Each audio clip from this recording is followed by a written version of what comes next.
Hi ನಮಸ್ಕಾರ, welcome back to my YouTube channel Saritha Sunny vlogs. YouTube ಚಾನಲ್ಗೆ ನಿಮ್ಮೆಲ್ಲರಿಗೂ ಸಹ ಪ್ರೀತಿಯ ಸುಸ್ವಾಗತ. ಎಲ್ಲರೂ ಚೆನ್ನಾಗಿದ್ದೀರಾ ಅಂತ ಭಾವಿಸ್ತೀನಿ. ನಾವು ಕೂಡ ಎಲ್ಲರೂ ಸಹ ಚೆನ್ನಾಗಿದ್ದೀವಿ. ಮೈಕ್ ಇಲ್ಲದೆ ವಿಡಿಯೋನ ರೆಕಾರ್ಡ್ ಮಾಡ್ತಾಯಿದ್ದೀನಿ. ಎಷ್ಟರ ಮಟ್ಟಿಗೆ ನಿಮಗೆ ವಾಯ್ಸ್ ಕೇಳಿಸುತ್ತೋ ಗೊತ್ತಿಲ್ಲ. ಜೊತೆಗೆ ಮಳೆ ಸಹ ಬರ್ತಾ ಇದೆ.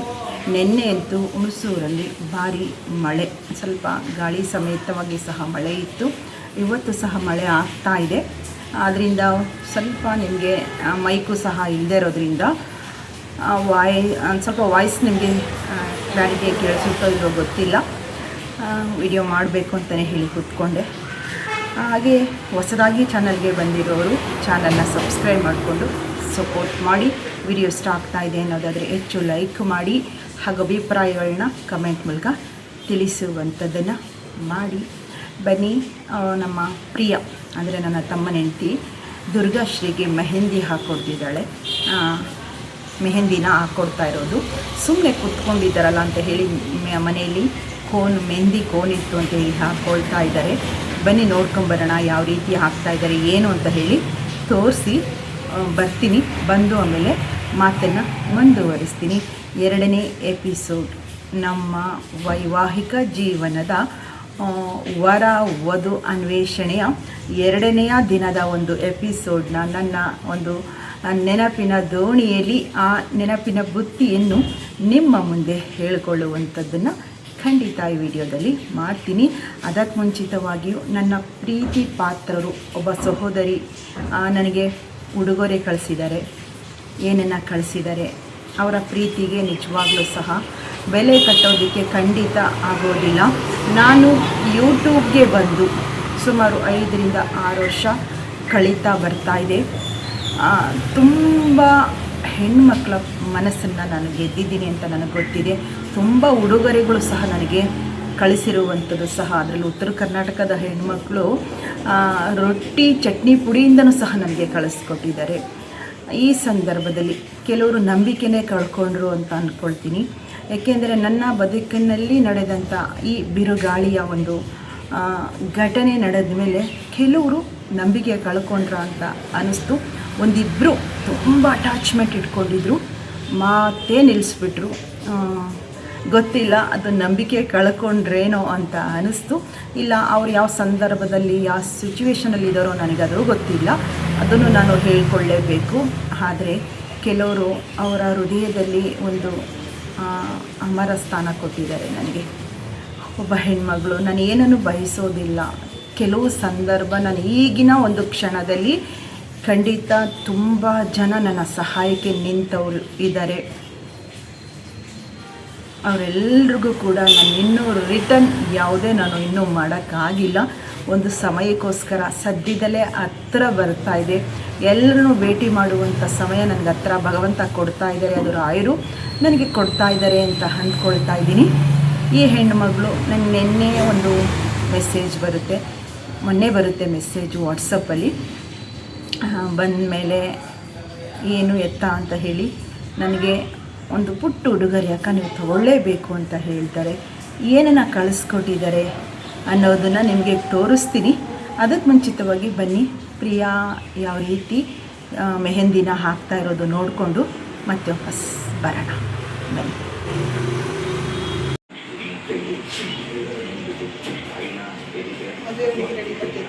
ಹಾಂ ಹಂಗೆ ಕುರ್ಸ್ ಮಾಡಿಸ್ತಾ ಇದೆಯಲ್ಲ, ಹೊಸ ಮದುವೆ ಹೆಣ್ಣಿಗೆ ಮಾಡಿಸ್ತಾ ಇದೆಯಲ್ಲ ಆಗಲೇ. ಈ ಕಡೆ ಕೈ ಇಡೋದನ್ನ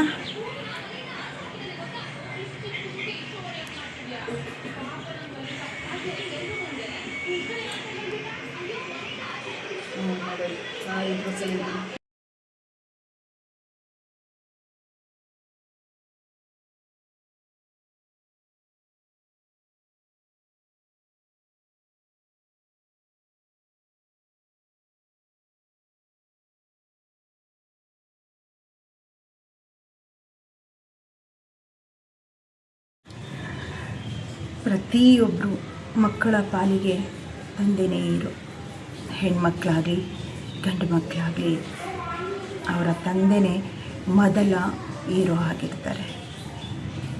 ಒಂದಿಷ್ಟು ವಯಸ್ಸಾದ ಮೇಲೆ ಮಕ್ಕಳ ಬೆಳವಣಿಗೆ, ಅವರ ಸಂತೋಷದ ಸುಖ ಎಲ್ಲ ಕೂಡ ಕಂಡು ಒಂದು ವಯಸ್ಸು ಅಂತ ಆದಮೇಲೆ ತೀರ್ಕೊಂಡ್ರೂ ಸಹ ಅವರನ್ನು ಮರೆಯೋದಷ್ಟು ಸುಲಭ ಅಲ್ಲ.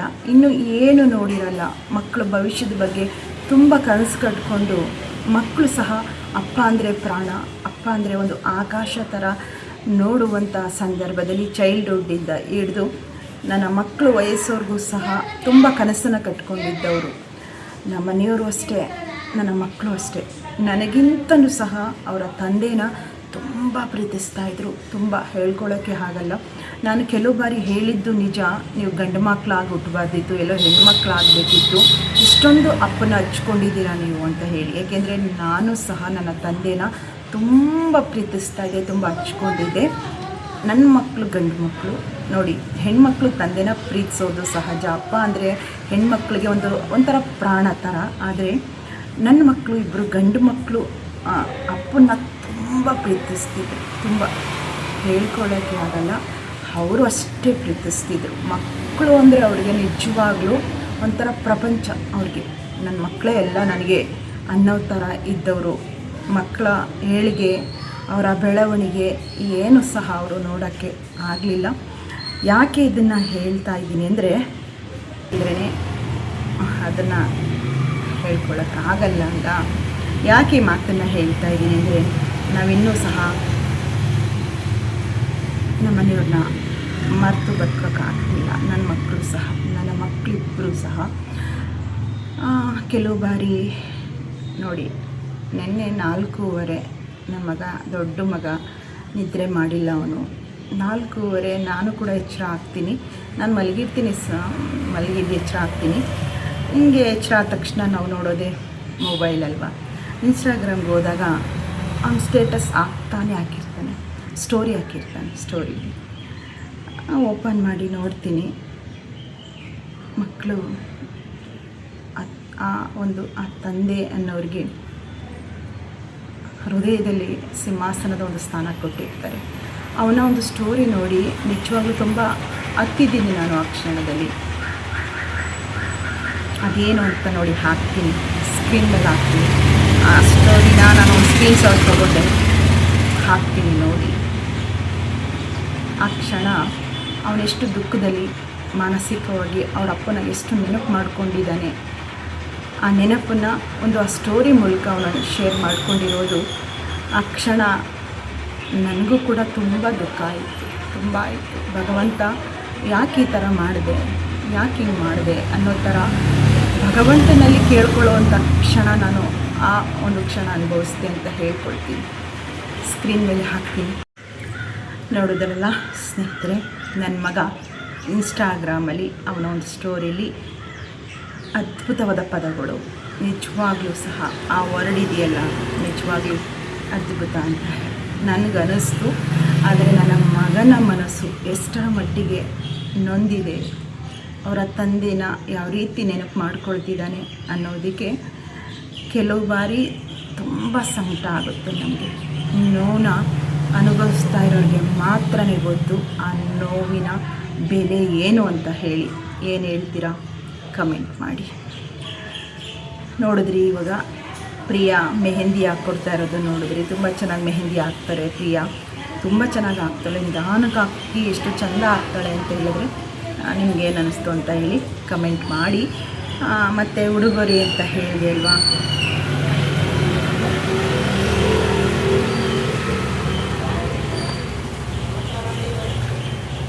ಇದು ನನ್ನನ್ನು ಸುಮಾರು 6 ವರ್ಷದಿಂದ ನನ್ನ ಜೊತೆ ಒಡನಾಟ ಇದ್ದು ನನ್ನ ಚಾನಲ್ ಮೂಲಕ ಬಂದಂಥ ಒಬ್ಬ ಹೆಣ್ಮಗಳು ಅಕ್ಕ ನನ್ನ ಹೆಸರನ್ನ ಹೇಳಬೇಡಿ ಅಕ್ಕ ಅಂತ ಹೇಳ್ಕೊಂಡಿದ್ದಾರೆ. ಹೇಳಲ್ಲ ಹೆಸರನ್ನ. ನೋಡಿ, ಅವರು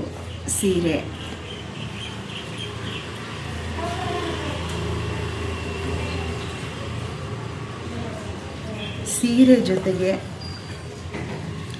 ನನಗೆ ಗೊತ್ತಿರೋ ಹಾಗೆ ನನಗೆ ಈ ಆರ್ಟಿಫಿಷಿಯಲ್ ಜ್ಯುವೆಲರಿ ಬರುತ್ತಲ್ಲ, ತುಂಬ ಇಷ್ಟ ಅಂತ ಗೊತ್ತು, ಅವರೆಲ್ರಿಗೂ ಸಹ ಗೊತ್ತು. ಶ್ರೀ ರಾಘವೇಂದ್ರ ಸಾನ್ನಿಧ್ಯ ಚಾನಲಲ್ಲಿ ನಾನು ಪ್ರತಿ ವಿಡಿಯೋ ಮಾಡಬೇಕಾದ್ರೂ ಸಹ ಆ ಸೆಟ್ಗಳು ಹಾಕೊಳ್ಳೋದಾಗಲಿ, ಬಳೆಗಳು ಹಾಕೋದಾಗಲಿ, ಅದು ಓಲೆ, ಈ ಡಿಸೈನ್ ಓಲೆಗಳು ನನಗೆ ಸಿಕ್ಕಾಪಟ್ಟೆ ಇಷ್ಟ. ದೊಡ್ಡ ದೊಡ್ಡ ಜುಮ್ಕಿಗಳು ತುಂಬ ಇಷ್ಟ. ಎಷ್ಟೇ ಚಿನ್ನ ಇದ್ದರೂ ಸಹ ನನಗೆ ಆರ್ಟಿಫಿಷಿಯಲ್ ಈ ಜ್ಯುವೆಲರಿಗಳು ಬರುತ್ತಲ್ಲ, ತುಂಬ ಇಷ್ಟಪಡ್ತೀನಿ. ತುಂಬ ಬಾರಿ ಹೇಳ್ಕೊಂಡಿದ್ದೀನಿ ಸಹ. ಆಕೆ ಸೆಟ್ ಮಾಡಿ ತಗೊಂಡು, ವಿಳಾಸ ತಗೊಂಡು ನನಗೆ ಕಳಿಸ್ಕೊಟ್ಟಿರುವಂಥದ್ದು. ವಿಳಾಸ ಕೇಳ್ತಾರೆ, ಯಾಕಮ್ಮ ಅಂತ ಕೇಳಿದಾಗ ಅವ್ರದ್ದು ಒಂದು ಮೆಸೇಜು ಕೂಡ ಹಾಕ್ತೀನಿ ನೋಡಿ, ವಾಟ್ಸಪ್ಪಲ್ಲಿ ಅವ್ರು ಕಳಿಸಿರುವಂಥದ್ದು. ಏನೋ ಅವ್ರ ಪ್ರೀತಿಗೆ ನಾನು ಯಾವತ್ತೂ ಕೂಡ ಚಿರಋಣಿ ಅಂತ ಹೇಳಬೇಕು. ನೆನ್ನೆ ಅನ್ಬಾಕ್ಸಿಂಗ್ ಮಾಡುವಾಗ ವಿಡಿಯೋ ಮಾಡ್ಕೊಳ್ಳೋ ಮರ್ತೆ ನಾನು. ಆ ಪೇಪರೆಲ್ಲ ಕಟ್ ಮಾಡಿದ್ಮೇಲೆ ವಿಡಿಯೋ ಮಾಡ್ಕೋಬೇಕಿತ್ತಲ್ಲ ಅಂತ ಅನ್ನಿಸ್ತು ನೋಡಿ. ನನಗಂತೂ ತುಂಬ ಇಷ್ಟ ಆಯಿತು. ಅವ್ರು ಏನೇ ಒಂದು ಪ್ರೀತಿಯಿಂದ ಅವರು ಏನೋ ಕಳಿಸ್ಕೊಟ್ರು ಅಂದರೆ ನಿಜವಾಗ್ಲೂ ಅದಕ್ಕೆ ಬೆಲೆ ಅಂತೂ ಕಟ್ಟಕ್ಕೆ ಆಗೋದೇ ಇಲ್ಲ. ಈ ಸ್ಯಾರಿ ಜೊತೆಗೆ ಈ ಜ್ಯುವೆಲರಿನೂ ಕೂಡ ಅವರು ಕಳಿಸ್ಕೊಟ್ಟಿದ್ದಾರೆ. ಅದೆಷ್ಟು ಖುಷಿ ಆಯಿತು ಅಂದರೆ ಬೇಡ ಅಂದ್ರೂ ಕೇಳಲ್ಲ ಅವರು.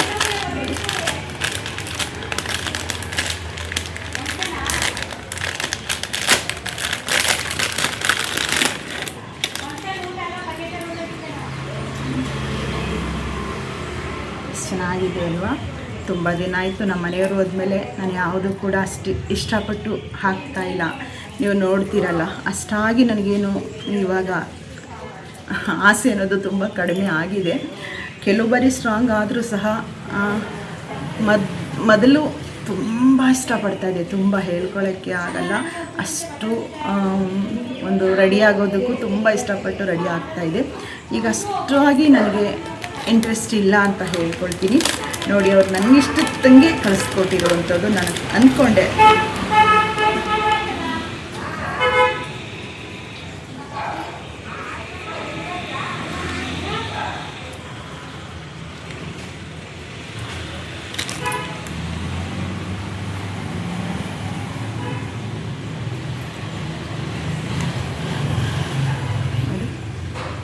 ಚೆಂದ ಇದೆ ಅಲ್ವಾ? ಇದನ್ನು ಅವರು ಕಳಿಸ್ಕೊಟ್ಟಿರುವಂಥದ್ದು.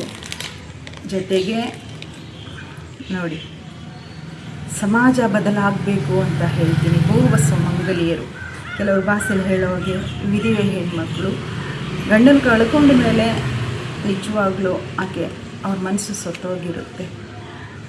ಸಮಾಜ ಅವ್ರನ್ನ ಕಡೆಗಣಿಸುತ್ತೆ, ಬೇರೆ ಥರ ನೋಡುತ್ತೆ. ಕುಂಕುಮ ಕೊಡಲ್ಲ, ಅರಿಶಿನ ಅಂದರೆ ಹೂವು ಕೊಡಲ್ಲ, ಹೀಗೆಲ್ಲ ತಾತ್ಸಾರ ಮಾಡ್ತಾರೆ. ಅದು ಗೊತ್ತಿದೆ. ಯಾರು ಬೇಕು ಅಂತ ಹೆಣ್ಮಕ್ಳು ಯಾರೂ ಮಾಡ್ಕೊಂಡಿರಲ್ಲ. ಆದರೆ ಸಮಾಜ ತುಂಬ ಬದಲಾಗಬೇಕು ಇಂಥ ವಿಷಯದಲ್ಲಿ ಅಂತ ಅಂದ್ಕೊಳ್ತಾ ಹೋಗ್ತೀನಿ. ಆ ಹೆಣ್ಮಗಳು ಒಂದು ಪುಟ್ಟ ಅಮೌಂಟನ್ನು ನನ್ನ ಫೋನ್ಪೇಗೆ ಮಾಡ್ತಾರೆ. ಆ ಸೀರೆ ಜ್ಯುವೆಲರಿ ಜೊತೆಗೆ ಅಕ್ಕ ನೀವು ಹೂವು ತಗೋಬೇಕು, ಬಳೆ ತಗೋಬೇಕು ಅಕ್ಕ, ಕುಂಕುಮ ತಗೋಬೇಕು ನೀವು ಅಂತ ಹೇಳಿ, ಬೇಡ ಎಷ್ಟು ಹೇಳಿದ್ದೀನಿ ಅಂದರೆ ಆಕೆಗೆ, ಇಲ್ಲ ಇದು ನನ್ನ ಪ್ರೀತಿ ಅಕ್ಕ, ಇವತ್ತು ನಾನು ಇಷ್ಟೊಂದು ನೆಮ್ಮದಿಯಾಗಿದ್ದೀನಿ ಎಂದಾಗ ನಾನಿದ್ದಂಥ ಆ ಕ್ಷಣದಲ್ಲಿ ನೀವು ಕೊಟ್ಟಂಥ ಧೈರ್ಯ, ನೀವು ಹೇಳ್ಕೊಟ್ಟಂಥ ಒಂದಿಷ್ಟು ಸಲಹೆ ನನ್ನ ಬದುಕಿನಲ್ಲಿ ತುಂಬ ಬದಲಾವಣೆ ನಾನು ಇವತ್ತು ನೋಡಿದ್ದೀನಿ. ಆ ಕ್ಷಣದಲ್ಲಿ, ಆ ಟೈಮಲ್ಲಿ ನೀವು ಕೊಟ್ಟಂಥ ಧೈರ್ಯ ಇವತ್ತು ನಾನು ಇಷ್ಟರ ಮಟ್ಟಿಗೆ ಇದ್ದೀನಿ ಅಕ್ಕ ಅಂತ ಹೇಳಿ, ನೀವು ಸಂತೋಷವಾಗಿರಬೇಕು, ಖುಷಿಯಾಗಿರಬೇಕು. ನನ್ನ ಕಡೆಯಿಂದ ಒಂದು ಸಣ್ಣ ಕಿರು ಕಾಣಿಕೆ ಅಕ್ಕ, ಇದನ್ನು ನೀವು ತೊಡ್ಕೋಬೇಕು, ಹಾಕ್ಕೋಬೇಕು ಇನ್ನೆಲ್ಲ ಅಂತ ಹೇಳಿ ಪ್ರೀತಿಯಿಂದ ಕಳಿಸ್ಕೊಟ್ಟಿರುವಂಥದ್ದು. ನಿಜವಾಗ್ಲೂ ದೇವರ ಸಾಕ್ಷಿಯಾಗಿ ಹೇಳ್ತೀನಿ, ಇದಕ್ಕೆ ಕೋಟಿನೂ ಕೂಡ ನಾವು ಬೆಲೆ, ಈಗ ಇದ್ರ ಮುಂದೆ ಕೋಟಿನೂ ಕೂಡ ಕಡಿಮೆನೇ ಅಂತ ಅಂದ್ಕೊಳ್ತೀನಿ ನಾನು. ಅಷ್ಟು ಪ್ರಾಮುಖ್ಯತೆಯನ್ನು ನಾನು ಈ ಒಂದು ಉಡುಗೊರೆಗೆ ಕೊಡ್ತೀನಿ ನಾನು. ಆ ಹೆಣ್ಮಗಳು ಇಟ್ಟಿರುವಂಥ ಪ್ರೀತಿ, ನನ್ನ ರಾಯರು ಕೊಟ್ಟಿರುವಂಥ ವರಪ್ರಸಾದ ನನಗೆ. ನಾನು ತುಂಬ ಪರೀಕ್ಷೆಗಳು ಒಳಗಾಗಿದ್ದೀನಿ ರಾಯರ. ಕೆಲವು ಬಾರಿ ನಾನು ಅಂದ್ಕೊಳ್ಳೋದು, ರಾಯರೇ ನಿಮ್ಮ ಪರೀಕ್ಷೆ ಇನ್ನೂ ನನಗೆ ಮುಗ್ದಿಲ್ವಾ, ಇನ್ನೂ ಇದೆಯಾ ಪರೀಕ್ಷೆಗಳು, ಕೊಡಿ, ಅಷ್ಟೇ ಧೈರ್ಯನೂ ಕೊಡಿ ಅಂತ ಕೇಳ್ಕೊಳ್ತೀನಿ. ಇನ್ನೂ ಪರೀಕ್ಷೆಗಳು ಮಾಡಿ ಅಂತ ಕೇಳ್ಕೊಳ್ತೀನಿ. ತುಂಬ ಪರೀಕ್ಷೆಗಳು ಒಳಗಾಗಿದ್ದೀನಿ ನಾನು. ಅದು ಹೇಳ್ಕೊಳ್ಳೋಕ್ಕೆ ಒಂದು ದಿನ ಸಮಯ ಬರುತ್ತೆ. ಎಲ್ಲನೂ ಸಹ ನಿಮ್ಮ ಮುಂದೆ ನಾನು ಖಂಡಿತವಾಗ್ಲೂ ಹೇಳ್ಕೊಳ್ತೀನಿ. ಹೇಗಿದೆ ಹೇಳಿ. ನನಗೆ ಅವರು ಏನೇ ಕೊಟ್ಟರೂ ಸಹ ಒಂದು ಉಡುಗೊರೆ, ಒಂದು ಪ್ರೀತಿಯಿಂದ, ಒಂದು ಖುಷಿಯಿಂದ ಅಕ್ಕ ಅನ್ನುವಂಥ ಸ್ಥಾನದೊಂದಿಗೆ ಕಳಿಸ್ಕೊಟ್ಟಿರುವಂಥ ಈ ಉಡುಗೊರೆ ನಿಜವಾಗ್ಲೂ ಬೆಲೆ ಕಟ್ಟಲಾಗದ ವಜ್ರಗಳು ಅಂತ ನಾನು ಅಂದ್ಕೊಳ್ತೀನಿ. ನನಗಂತೂ ತುಂಬ ಇಷ್ಟ ಆಯಿತು ನೋಡಿ. ನಾನೇನು ಇಷ್ಟಪಡ್ತಾ ಇದ್ನೋ ಮೊದಲು ಅವೆಲ್ಲ ಅವ್ರಿಗೆ ಗೊತ್ತಿತ್ತಲ್ಲ, ಅದರಿಂದನೇ ಇವೆಲ್ಲ ಅವರು ನನಗೆ ಕಳಿಸ್ಕೊಟ್ಟಿದ್ದಾರೆ ಅಂತ ನಾನು ಅಂದ್ಕೊಂಡಿದ್ದೀನಿ.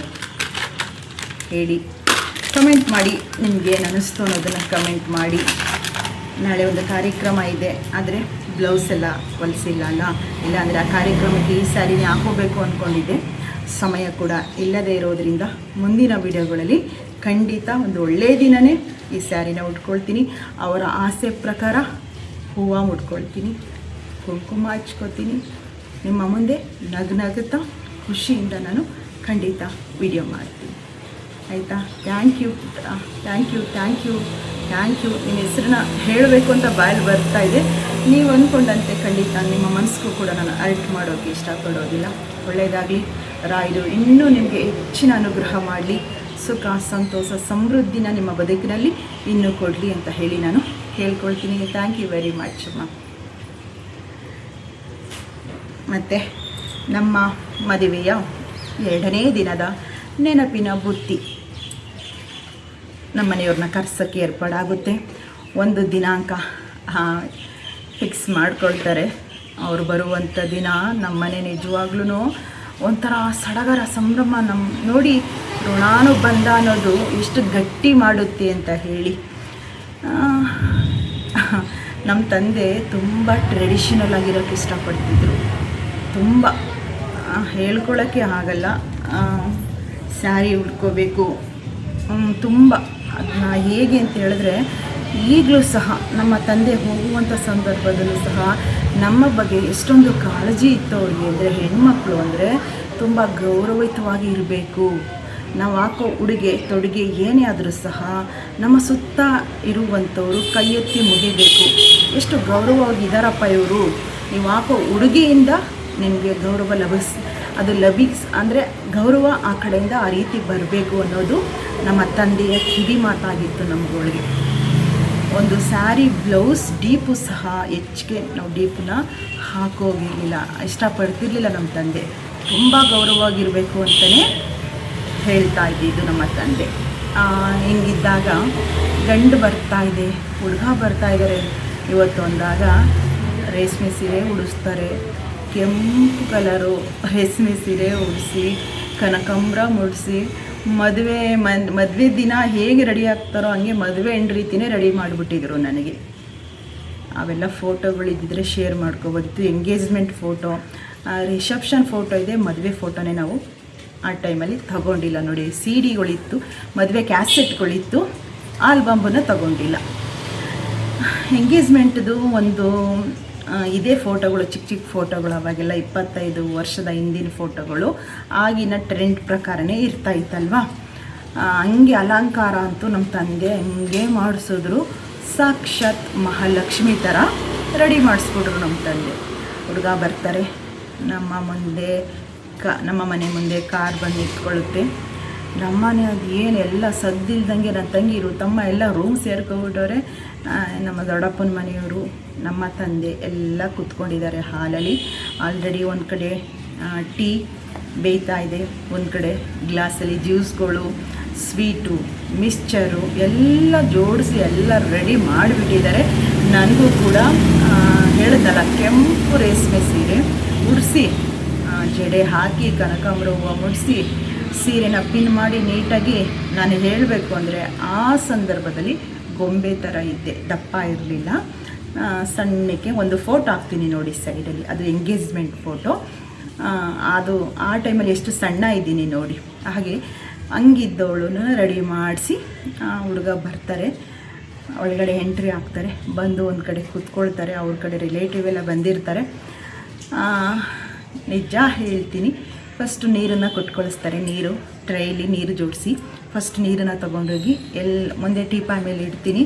ನಾನು ನೋಡೇ ಇಲ್ಲ, ನಮ್ಮ ಮನೆಯವ್ರನ್ನ ನಾನು ನೋಡೇ ಇಲ್ಲ ಹೇಳಬೇಕು ಅಂದರೆ. ಅವ್ರು ನೋಡಿದ್ದಾರೆ, ನಾನು ಅವರನ್ನು ದೃಷ್ಟಿ ಇಟ್ಟಾಗಲಿ ನಿಜವಾಗ್ಲೂ ನಾನು ನೋಡಿಲ್ಲ. ಎಲ್ಲರೂ ಕೂತಿದ್ದಾರೆ. ನಾನು ಸುಮ್ಮನೆ ಹಿಂಗೆ ಕತ್ತು ಬಗ್ಗಿಸ್ಕೊಂಡೋಗಿ ಕೊಟ್ಟಿರೋದುಂಟು ಎಲ್ಲ ಜ್ಯೂಸು, ನೀರು, ಸ್ವೀಟು, ಮಿಕ್ಸ್ಚರು ಎಲ್ಲ ಸಹ ಕೊಡ್ತೀನಿ. ನಾನು ಅವರನ್ನು ನೋಡಿಲ್ಲ. ಎಂಗೇಜ್ಮೆಂಟ್ ದಿನವೇ ನೋಡಿರೋದು ನಾನು. ಎಂಗೇಜ್ಮೆಂಟ್ ದಿನವೂ ಕೂಡ ಭಯದಲ್ಲೇ ಇದ್ದೀನಿ. ಒಂಥರ ತುಂಬ ನಡುಗೋ ಥರ ಆ ಥರ ಇದ್ದವಳು ನಾನು. ಅವತ್ತು ನೋಡಿಲ್ಲ. ನಮ್ಮ ತಂದೆ, ನನ್ನ ಅಮ್ಮ, ನಮ್ಮ ತಂದೆ, ಅಣ್ಣ ಇವರೆಲ್ಲ ಇದ್ದರು ಅವಾಗೆಲ್ಲ ಅಲ್ವಾ. ಎಲ್ರಿಗೂ ಇಷ್ಟ ಆಗೋದ್ರು. ನನ್ನಂಗೆ ರೆಡಿ ಮಾಡಿಸಿದ್ರಲ್ಲ, ರೆಡಿ ಮಾಡಿ ಆಮೇಲೆ ಹಾಲಲ್ಲಿ ಒಂದು ಚಾಪೆ ಹಾಕಿ ನನ್ನನ್ನು ಕೂರಿಸ್ತಾರೆ. ಕೂತ್ಕೊಳ್ತೀನಿ. ಯಾರೋ ಅವ್ರ ಕಡೆಯವ್ರು ಕೇಳ್ತಾರೆ, ಹೆಸ್ರೇನಮ್ಮ, ಏನು ಓದಿರೋದಮ್ಮ ಎಲ್ಲ ಕೇಳ್ತಾರೆ. ಅವ್ರು ಕೇಳಿದ್ದಕ್ಕೆಲ್ಲ ಉತ್ತರ ಕೊಟ್ಟು ಹಂಗೆ ಎದ್ದು ರೂಮಿಗೆ ಸೇರ್ಕೊಳ್ತೀನಿ. ಅವ್ರನ್ನ ನೋಡಿದ್ದು ನೆನಪು ಒಂದು ಕ್ಷಣನೂ ನನ್ನ ಕಣ್ಣಲ್ಲಿ, ನಮ್ಮ ಮನಸ್ಸಲ್ಲಿ ಉಳ್ಕೊಂಡಿಲ್ಲ. ಅಂದರೆ ನಾನು ನೋಡೋಕ್ಕೆ ಆಗಿಲ್ಲ, ನೋಡಿಲ್ಲ ನಾನು. ಆಮೇಲೆ ಎಲ್ಲರೂ ಟೀ ಕಾಫಿ ಕುಡಿದು ಸ್ವೀಟ್ ತಿಂದು ಹೊರಗಡೆ ಹೊರಡ್ತಾರೆ. ಹೊರಗಡೆ ಹೋಗಿ ಕಾರ್ ಹತ್ರನೇ ಹೇಳ್ತಾರೆ, ನಮ್ಮ ಅಪ್ಪ ನಮ್ಮಮ್ಮ ಅವ್ರನ್ನ ಕಳಿಸ್ಕೊಡೋಕ್ಕೆ ಹೊರಗಡೆ ಹೋಗ್ತಾರೆ ನೋಡಿ.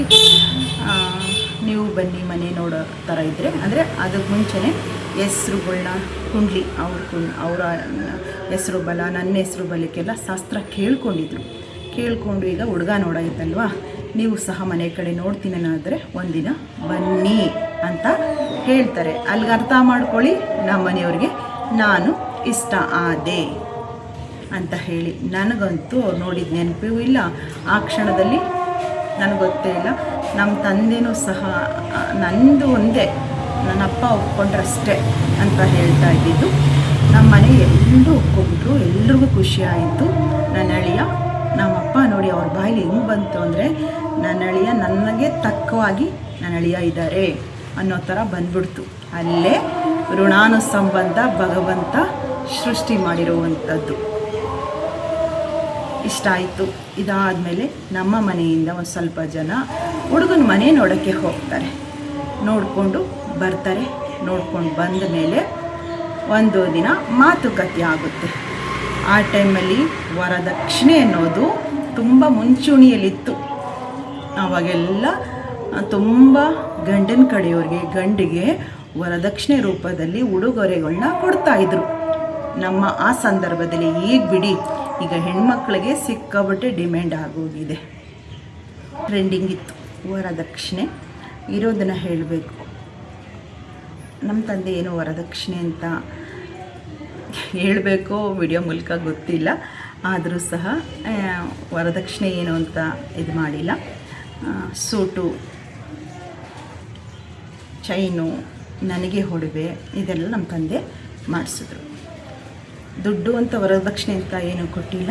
ಅವ್ರಿಗೇನು ಗೋಲ್ಡು ಬಟ್ಟೆಯಿಂದ ಹಿಡಿದು ನನಗೆ ಬಟ್ಟೆ, ಅಂದರೆ ನನಗೇನು ಒಂದು ಸೆಟ್ ಒಡವೆ ಬೇಕು ಅವೆಲ್ಲ ಸಹ ನಮ್ಮ ತಂದೆ ಮಾಡಿಸಿ ತುಂಬ ಚೆನ್ನಾಗಿ ಮದುವೆ, ಎಂಗೇಜ್ಮೆಂಟ್ ಹೇಳ್ತೀನಿ, ಮದುವೆ ಆಮೇಲೆ ಹೇಳೋಣ, ಮಾತಾಗುತ್ತೆ. ಈ ಥರ ಮಾತುಕತೆ ನಡೆಯುತ್ತೆ. ನನಗಿಷ್ಟು ಅಂತ ಹೇಳಿ ಒಂದು 100 ಗ್ರಾಮ್ ಚಿನ್ನ, ಅವ್ರಿಗೊಂದು ಬಟ್ಟೆ, ಸೂಟು, ಈ ರೀತಿ ಮಾತುಕತೆಯಲ್ಲಿ ಮಾತಾಗಿ ಆ ನಂತರ ಎಂಗೇಜ್ಮೆಂಟ್ಗೆ ಡೇಟು ಕೂಡ ಫಿಕ್ಸ್ ಮಾಡ್ತಾರೆ. ಎಂಗೇಜ್ಮೆಂಟು ಮಾತಾಗಿ ಬರೀ 1 ವಾರಕ್ಕೇ ಎಂಗೇಜ್ಮೆಂಟ್ ಡೇಟು ಸಹ ಗುರ್ತು ಮಾಡ್ತಾರೆ. ಎಂಗೇಜ್ಮೆಂಟ್ ಹೇಗಾಯಿತು ಏನು ಅಂತ ಹೇಳಿ ಮುಂದಿನ ಭಾಗದಲ್ಲಿ ತಿಳಿಸ್ಕೊಡ್ತೀನಿ ಆಯಿತಾ. ಇವತ್ತಿನ ವಿಡಿಯೋ ನಿಮಗೆ ಏನು ಅನ್ನಿಸ್ತು ಅನ್ನೋದನ್ನು ಕಮೆಂಟ್ ಮೂಲಕ ತಿಳಿಸಿ.